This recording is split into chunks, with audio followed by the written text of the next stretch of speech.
നമസ്കാരം.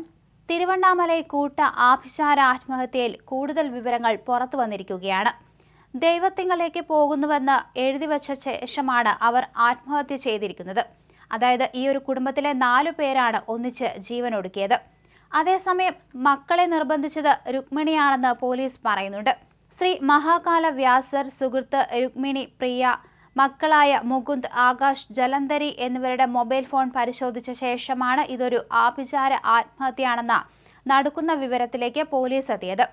വിവാഹമോചിതയായ രുക്മിണിയുമായി ഒരു തീർത്ഥയാത്രയ്ക്കിടെ പരിചയപ്പെട്ട വ്യാസൻ അമ്മൻ ദേവിയുടെ ദൂതനാണ് താനെന്ന് പറഞ്ഞ് വിശ്വസിപ്പിക്കുകയായിരുന്നു.